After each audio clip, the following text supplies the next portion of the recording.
जय श्री कृष्णा। प्यारे भक्तों का स्वागत है कृष्णा डिवोशन चैनल पर। और हम सभी इस चैनल के माध्यम से भगवान श्री कृष्ण की अद्भुत रस अमृत कथा का आस्वादन कर रहे हैं। अपने कर्णपुटों के माध्यम से हम श्री कृष्ण की लीला कथा चरित्र को श्रवण कर रहे हैं। तो आइए आज के भाग में हम भगवान श्री कृष्ण में अपना मन रमाते हुए उनकी कथा भाग 297 श्रवण करेंगे। और आज की कथा में हम जानेंगे कि भगवान श्री कृष्ण ने शिशुपाल का वध क्यों किया। हमारे भगवान श्री कृष्ण कन्हैया की जय हो। अद्भुत हैं भगवान श्री कृष्ण। शिशुपाल की माता को उन्होंने कहा था कि तुम्हारा बेटा शिशुपाल मुझे गालियां देगा तो मैं सह लूँगा, पर 100 से ज़्यादा बार गाली मैं नहीं सहूँगा। एक गाली भी ज़्यादा नहीं। सोचने की बात है ना, जो 100 गाली सह सकता है तो वह 1-2 और क्यों नहीं। फिर स्वयं ही समाधान करते हुए हंसते हैं उद्धव, विदुर से कथा सुनाते हैं कि बात सहन करने की कहाँ है। बात यह है कि सामने वाला पाप कर रहा है और आप उसको सहकर उसे और बढ़ावा दे रहे हैं। उत्सव और उमंग के पलों में तुम अपने मन की मलिनता फैलाकर वातावरण को दूषित कर रहे हो। ये पाप है, अपराध है।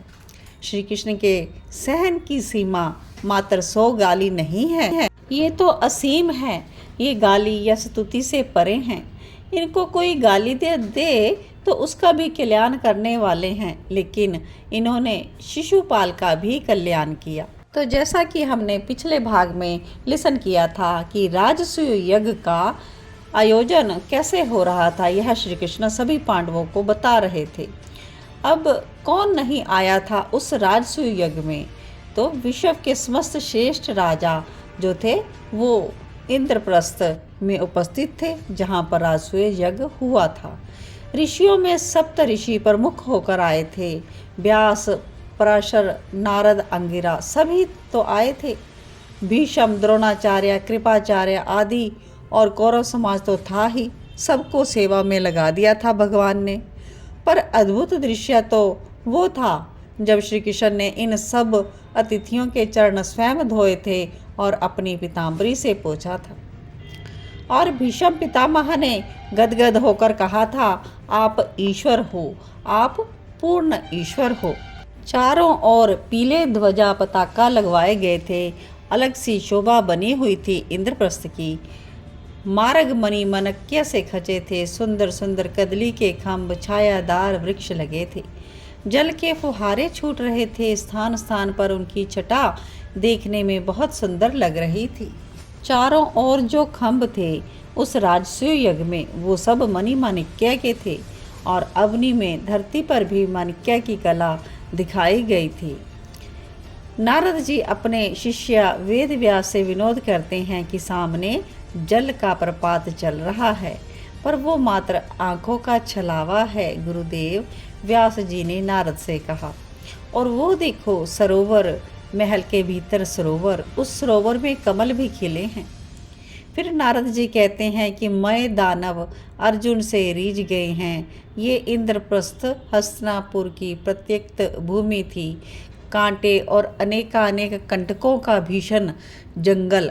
जानबूझकर ऐसी भूमि इन पांडवों को दी गई थी। और देखो गुरुदेव, अर्जुन ने तो मना कर दिया था धृतराष्ट्र महाराज को कि हमें नहीं चाहिए ऐसी भूमि, पर श्री कृष्ण ने पांडवों को कहा सब भूमि अच्छी है, बस हमें सजाना और संवारना आना चाहिए था। और आज व्यास और नारद जी इसी इंद्रप्रस्थ की चर्चा राजसूय यज्ञ में कर रहे थे। और आज देखो हस्तिनापुर के आगे सब फीका है। ये सब कारीगरी मैं दानव की ही तो है।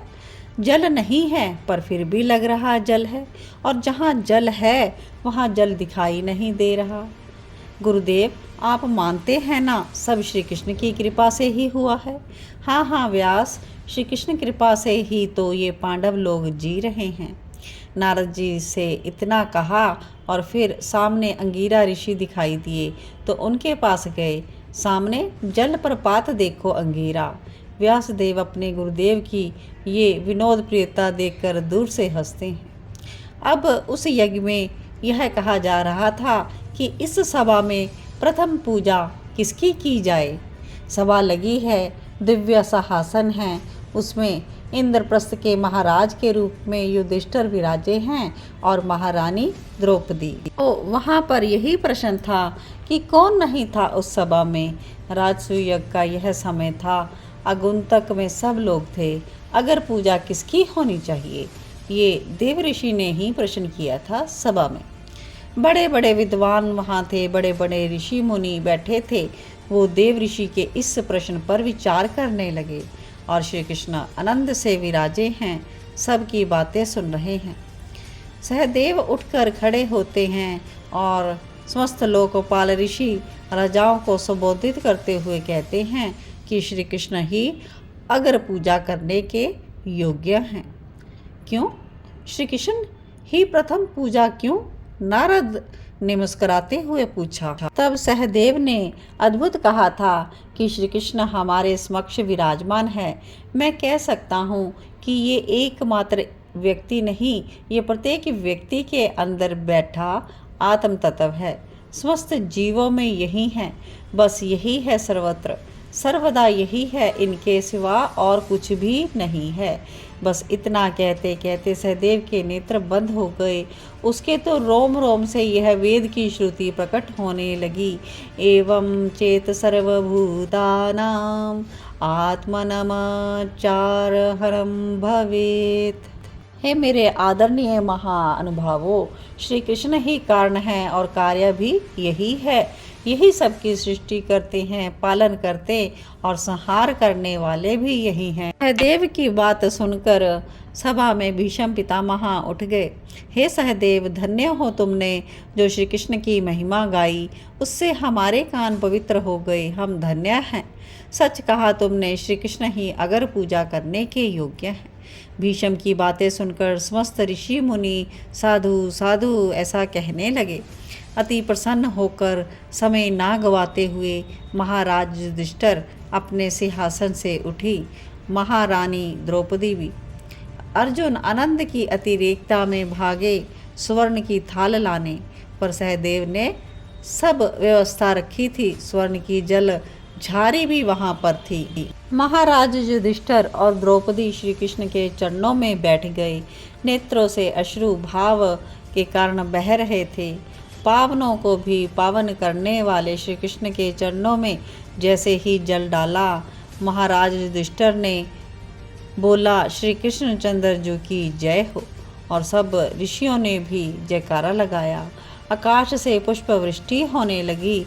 महाराज युधिष्ठिर प्रेम के कारण अश्रु बहाते जा रहे। द्रौपदी के आनंद का भी कोई ठिकाना नहीं। वो भावलोक में विचरण कर रही। उसके प्राण प्रिय सखा के चरण धोने का सौभाग्य आज प्राप्त हुआ था। आहा, युधिष्ठिर ने समय ना गवाते हुए चरना अमृत हाथ में लेकर अपने मुख में मस्तक में डाल लिया। कुंती माता भी इस दृश्य को देखकर उस सभा में नाच उठी। आनंद ही आनंद छा गया इंद्रप्रस्थ में। देवों में भी इस सुंदर श्री कृष्ण की झांकी को देखने की नभ में होड़ लग गई। देवता बार बार पुष्प बरसाते हैं। जय हो की ध्वनि से पूरा इंद्रप्रस्थ गूंज रहा है। और तभी एक हंसी की आवाज़ सभा में गूंजी। सब लोग जयकारे लगाते हुए थे, शांत हो गए। ये कौन हंस रहा है? अर्जुन ने पूछा भीम से। भीम देख चुका था शिशुपाल को, इसलिए कह दिया, शिशुपाल ये तो सभा के रंग को बेरंग कर देगा।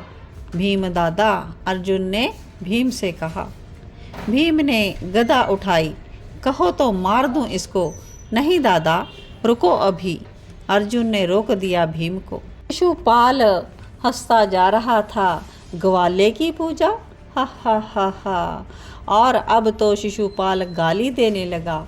गाली देते हुए हंसता जा रहा था। चोर, माखन चोर। फिर हंसता है शिशुपाल। नहीं, माखन चोर ही नहीं, यह पर स्त्री का चोर। मुझे देखो, रुक्मणी मेरी थी, पर इसने उसको भी चुरा लिया। सगाई मेरे साथ हुई थी, पर ये कृष्ण अब तो हद हो गई।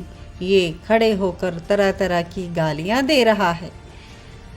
अर्जुन ने श्री कृष्ण से धीरे से पूछा, गोविंद, मार दे इस शिशुपाल को, आप आज्ञा दीजिए। पर हमारे श्री कृष्ण अद्भुत मुस्कुरा रहे हैं। अर्जुन से कहते हैं, अर्जुन, जो भी दे रहा है ये मुझे हृदय से दे रहा है सखे। अर्जुन क्रोध में थे और भीम की गदा भी बार बार उठ रही थी। नकुल सहदेव तलवार पर हाथ रखे हुए थे। भीष्म आदि शिशुपाल को चुप कराना चाहते थे, किंतु दुर्योधन और बोलने के लिए शिशुपाल को उकसा रहा था। शिशुपाल बोलता जा रहा था, आप लोग इसकी पूजा करोगे? ये तो पशुपाल है और इसकी बुद्धि भी पशुओं जैसी है। देखो, इसको देखो, मैं गाली देता हूँ लेकिन ये मुस्कुरा रहा है। बुद्धिमान व्यक्ति गाली को सुनकर शर्मिंदा हो जाता है, उसे लाज आ जाती है, पर इसे क्या लाज? ये तो गंवार है। भला कोई चरवाहा भी पूजा करने योग्य होता है? शिशुपाल तो बोलता ही जा रहा। अब श्री कृष्ण का मुखमंडल बदलने लगा। सबको देखते हुए श्री कृष्ण खड़े हो गए। ये ब्रज में ग्वाल ग्वारों के साथ रहता था। ये सुनते ही श्री कृष्ण का मुखमंडल लाल सूर्य की भांति दमकने लगा। अपनी तर्जनी उंगली को श्री कृष्ण ने ऊपर किया और नेत्र बंद किए और सुदर्शन चक्कर से शिशुपाल का मस्तक धड़ से अलग कर दिया श्री कृष्ण ने। पर शिशुपाल की आत्म ज्योति निकलकर श्री कृष्ण में आकर ही लीन हो गई। दुर्योधन यह देख पैर पटकने लगा। वो शकुनी को लेकर सभा से ही चला गया। पर देवताओं और ऋषियों ने, राजाओं ने, सभी ने भगवान श्री कृष्ण की स्तुति की थी। तो इस प्रकार से भगवान श्री कृष्ण ने शिशुपाल का वध किया। तो आज की कथा आप सभी प्रेम पूर्वक श्रवण करें और इस कथा को आगे भी अपने मित्रों में, रिश्तेदारों में ज़रूर शेयर करें। और कृष्णा डिवोशन चैनल, भक्ति का चैनल, आपका अपना चैनल, इस चैनल को सब्सक्राइब ज़रूर कर लें। जय श्री कृष्णा, जय जय श्री राधे श्याम।